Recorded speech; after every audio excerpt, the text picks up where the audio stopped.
안녕하세요, 여러분.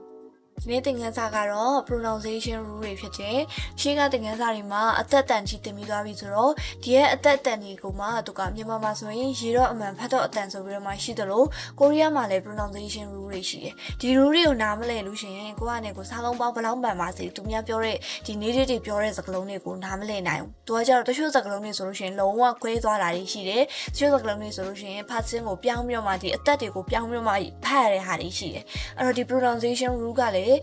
ရေးကြီးတဲ့အပိုင်းထဲမှာပါတာဖြစ်တဲ့ကြောင့်မို့ဒီ pronunciation rule လေးကိုလည်းတရားလေးလိုက်ပြီးတော့မှနားထောင်မိမယ်နော်ပထမဆုံး rule တစ်ခုကကြတော့သူကလာရဆုံး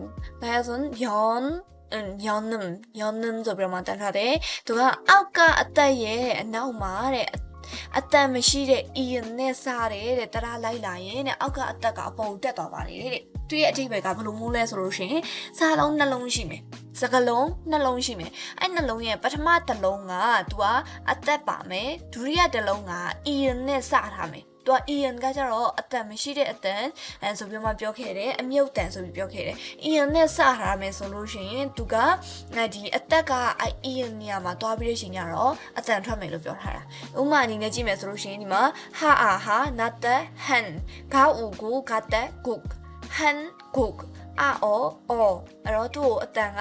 ဟန်ကုတ်အောဆိုပြီးရင်အဲ့လိုမအတန်မထွက်ဘူးသူ့အတန်ထွက်မယ်ဆိုရင်ဒီခါကကြတော့ဒီအနေရာမှာတွားဝင်ပြီးတော့မှဟန်ကူခေါ်ဆိုပြီးတော့မှအတန်ထွက်တယ်ဟန်ကူခေါ်ဆိုပြီးတော့မှအတန်ထွက်တယ်အဲ့ဒါကဒီဟာဆိုလို့ရှိရင်လေသူကအာအီဘာတက် if အောအာယို if အောယိုဆိုပြီးရင်သူကအတန်မထွက်ဘူးသူ့ကိုအတန်ထွက်တာက e ဘောယိုအာအီဘာအောဘောရအာယိုဤဘောယိုဆိုပြီးမှအတန်ထွက်တယ်သူကရေတော့အတန်ဖတ်တော့ရေတော့အမှန်ဖတ်တော့အတန်ဖြစ်တဲ့အတွက်ကြောင့်မို့သူကိုရေးလို့ရှိရင်တော့ဒီစကလုံးတွေအတိုင်းပဲရေးရမယ်အတန်ထွက်တဲ့အချိန်လေးကြားရင်ပဲပြောင်းသွားတာသူကိုဒါဆိုရင်ဟန်ကူကောဤဘောယိုဒါဆိုလို့ရှိရင်လည်းတူတူပဲအာအီစတ်တဲ့ဆိုရင် it အောဆိုရင်it all ဆိုပြီးတော့မှအဲ့လိုအတန်မထွက်ဘူးသူကို it saw you ဆိုပြီးတော့မှအတန်ထွက်တယ် it saw you နောက်တစ်ခုကကြတော့ biumhwa ကကြတော့သူကနာတန်ပြောင်းပြီးထွက်တာလို့အဓိပ္ပာယ်ရတယ်နာဆိုလို့ရှိရင်သူက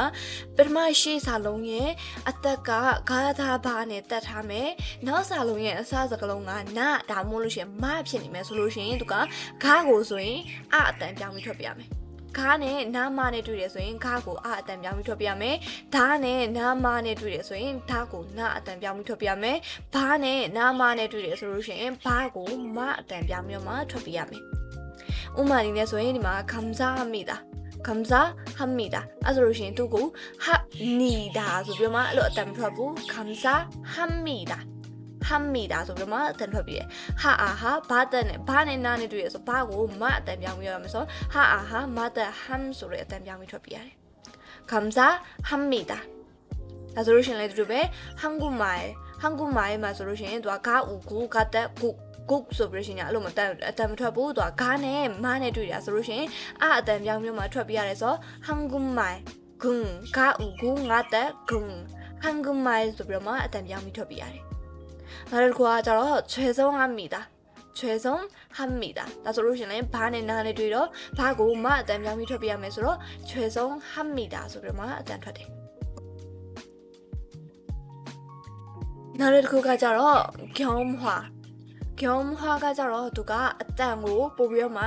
အတန်အပြင်းအနေနဲ့ပြောင်းလို့ရှိရင်ထွက်ပြရတာကိုပြောတာသူကပထမစာလုံးရဲ့အသက်မှာဂါသာဘပါမယ်နောက်စာလုံးရဲ့အစစကလုံးတွေမှာဂါသာဘစကြပါမယ်ဆိုလို့ရှိရင်တပုတ်ကွန်စနဲ့ရှိတဲ့စကလုံး၅လုံးပါမယ်ဆိုလို့ရှိရင်သူကိုကာတာပါစာကြဆိုပြီးတော့မှအတန်အပြင်းထန်နဲ့ထွက်ပြရတယ်တဲ့အဲ့တော့သူကဒီဖတ်ချင်းမှာဂါတာပါမယ်ဟိုဘက်ကဂါတာပါစာကြပါမယ်ဆိုလို့ရှိရင်သူကိုကာတာပါစာကြဆိုတဲ့အတန်ပြောင်းပြီးမှထွက်ပြရတယ်တဲ့အဲ့ဆိုရင်ဒီမှာဆိုရင်ကြောင်ဟက်ဂီယိုဆိုပြီးတော့မှအဲ့လိုအတန်မထွက်ဘူးသူကိုဟက်ဂီယိုဆိုပြီးအတန်ထွက်ပြဟက်ဂီယိုဆိုပြီးမှအတန်ထွက်တယ်ကာယိုဂီယိုဆိုတဲ့အတန်ထွက်တယ်ဒါဆိုလို့ရှိရင်식당ဆိုပြီးတော့မှအဲ့လိုအတန်မထွက်ဘူး식당 식당 လို့အတန်ထွက်တယ်ဒါဆိုလို့ရှိရင်학생 ဆိုပြီးတော့မှအတန်ထွက်ဘူး 학생 စလုံးအတန်နဲ့တန်ထွက်ပြရတယ်နောက်တစ်ခုကကြတော့ 겪음화 ကကြတော့သူက 가다 바နဲ့ဟာနဲ့တွေ့လို့ရှိရင်가다 바자နဲ့ဟာနဲ့တွေ့တယ်ဆိုလို့ရှိရင်တဲ့သူကိုလေပြင်းတဲ့အတန်ထွက်ပြရတယ်가다 바자ဆိုတဲ့ဟာကသူ့မှာခထဖချဆိုပြီးတော့မှအတန်ရှိတယ်အဲ့တော့가다 바자နဲ့ဟာနဲ့တွေ့ရဆိုရင်သူ့ကိုခထဖချအတန်ပြောင်းပြီးတော့မှထွက်ပြရတယ်တဲ့သူကဘလို့အခြေအနေမျိုးမှာပဲတွေ့ပါစေဟာကိုဖတ်စစ်အနေနဲ့တွေ့ပါစေဟာကိုနောက်မှာပါတဲ့စကားလုံးအနေနဲ့ပဲတွေ့ပါစေဒီရဲ့ဟာကိုဘလို့အခြေအနေမျိုးမှာပဲစုံသူ့ကိုခထဖချဆိုတဲ့အတန်ပြောင်းပြီးတော့မှထွက်ပြရတယ်မှာဆိုလို့ရှိရင်축하해요 축하ဆိုပြီးတော့မှအတန်ပြောင်းပြီးရှင်ညာထွက်ပြရတယ်ခ축하해요ဆိုပြီးတော့မှအဲ့လိုအတန်ထွက်ဘူးခါနဲ့ဟာနဲ့ပေါင်းလိုက်လို့ရှိရင်ခအတန်ပြောင်းထွက်တယ်ဆိုတော့ 축하해요 ဒါဆိုလို့ရှိရင်လည်း좋다ဆိုပြီးတော့မှအဲ့လိုအတန်ထွက်ဘူးဒါနဲ့ဟာနဲ့ဒါနဲ့တွေ့ရဆိုထအတန်ပြောင်းပြီးထွက်ပြရတယ်ဆိုတော့좋다ဆိုပြီးတော့မှအတန်ထွက်ပြရတယ်နောက်တစ်ခုကဒါဆိုလို့ရှိရင်လည်းဒီလိုပဲသူက epoch ဟာနဲ့ဖအတန်ပြောင်းပြီးထွက်ပြရတယ်ဘာနဲ့ဟာနဲ့တွေ့တာဆိုဖအတန်ပြောင်းပြီးထွက်ပြရမယ်ဆိုတော့ epoch ဆိုပြီးတော့မှအတန်ထွက်ပြရတယ်နောက်တစ်ခု yumhwa ကကြတော့သူကလာနဲ့နားနဲ့တွေ့ပြီဆိုလို့ရှိရင်ဘလို့အခြေအနေမျိုးမှာပဲမဆိုလာကဒီဖတ်ချင်းဖြစ်ပါစေနောက်ရဲ့စာလုံးရဲ့အစစကလုံးပဲဖြစ်ပါစေလာနဲ့မနဲ့ထိတိုက်တွေ့ပြီဆိုကြတဲ့ငါကိုနာကိုလာအတန်ပြောင်းပြီးတော့မှထွက်ပြရတယ်နာကိုလာအတန်ပြောင်းပြီးတော့မှထွက်ပြရတယ်ဘယ်လိုမျိုးလဲဆိုရင်ဒီမှာခွန်းလီမှာဆိုလို့ရှိရင်ဂါဝါခွာနတ်တဲ့ခွန်းနတ်တဲ့နဲ့ခွန်းထားတယ်နောက်ကရာအီရီခွန်းရီနော်အဲ့ဒီဟာကိုသူကရာနဲ့နားနဲ့တွေ့တာဖြစ်တဲ့ကြောင့်မို့သူကိုနတ်တဲ့ကိုလာတဲ့အတန်ပြောင်းပြီးထွက်ပြရမယ်ဆိုတော့ဂါဝါခွာလာတဲ့ခွန်းရာအီသူကလာနဲ့နှလုံးဆက်သွားဆိုတော့လာအတန်ပြောင်းပြီးထွက်ပြရမယ်ခွန်းလီဆိုပြီးမှဖြစ်သွားတယ်ခွန်းရီဆိုပြီးမှအတန်ထွက်တော့ဘူးခွန်းလီဆိုပြီးမှအတန်ပြောင်းထွက်ပြတယ်ဒါဆိုလဲတူပဲရှင်းလာဆိုပြီးမှအဲ့လိုအတန်ထွက်ဘူးသူကိုဒီနာကိုလာအတန်ပြောင်းလိုက်တော့ရှင်းလာဆိုပြီးမှအတန်ပြောင်းထွက်တယ်ဒါဆိုလို့ရှိရင်လေ 연락 ဆိုပြီးမှအတန်ထွက်ဘူး 연락 လာအတန်နဲ့ထွက်ပြရတယ် 연락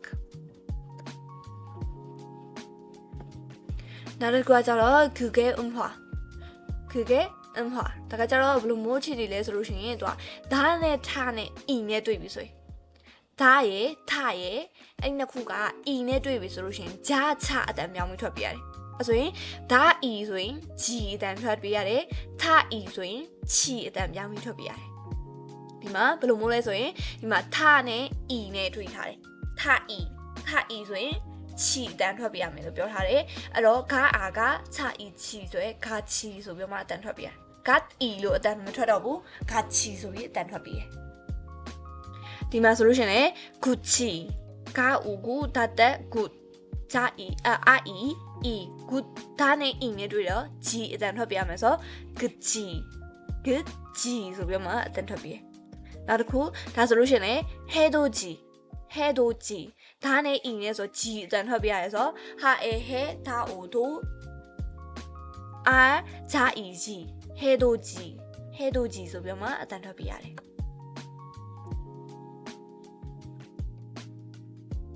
နောက်တစ်ခုကကြတော့ here talak ha talak here talak ဆိုတာကဖြုတ်ပြီးတော့မှအတန်ထွက်တာပြောတာဒီမှာဆိုလို့ရှိရင်နာလာမအဒီလေးလုံးနဲ့ here နဲ့တွေ့ပြီးဆိုလို့ရှိရင်သူက here အတန်ကိုဖျောက်ပြီးတော့မှ here နေရာမှာဒီလေးလုံးကိုထည့်ပြီးတော့မှအတန်ထွက်ပြရတယ်တဲ့ဒီမှာဆိုလို့ရှိရင် inhing အဲ့တော့သူကို inhing လို့အတန်ထွက်ပြီးနာနဲ့ဟာနဲ့တွေ့တာဖြစ်တဲ့ကြောင့်မို့ဟာကိုဖျောက်ပြီးတော့မှနာနဲ့ဟာနေရာမှာနာကိုအစားသွင်းပြီးတော့မှအတန်ထွက်မှာဆိုတော့ inning နာအဲနဲ့ငါတက် ning ဆိုတဲ့အတန်ထွက်ပြရတယ် inningဒါဆိုရင် 결혼 လို့အတန်မထွက်ဘူးလာနဲ့ဟာနဲ့တွေ့တာဖြစ်တဲ့ကြောင့်မို့ဟာနေရာမှာလာကိုအစားသွင်းပြီးတော့မှ 결혼ဆိုပြီးတော့မှအတန်ထွက်တယ် နောက်တစ်ခါဂျွန်နွာဂျွန်ဟွာဂျွန်ဟွာဆိုပြီးတော့မှအတန်မထွက်ဘူးသူကနားနဲ့ဟာနဲ့တွေ့ရဖြစ်တဲ့ကြောင့်မို့ဟာနေရာမှာနာကိုအစားသွင်းပြီးတော့မှဂျွန်နွာနွာနာဝါနွာဆိုတဲ့အတန်ထွက်ပြရတယ်ဒါဆိုလို့ရှိရင်လည်းဒီလိုပဲမန်အီဆိုပြီးတော့မှအတန်မထွက်ဘူးမာညီမာညီဆိုပြီးတော့မှအတန်ထွက်ပြရတယ်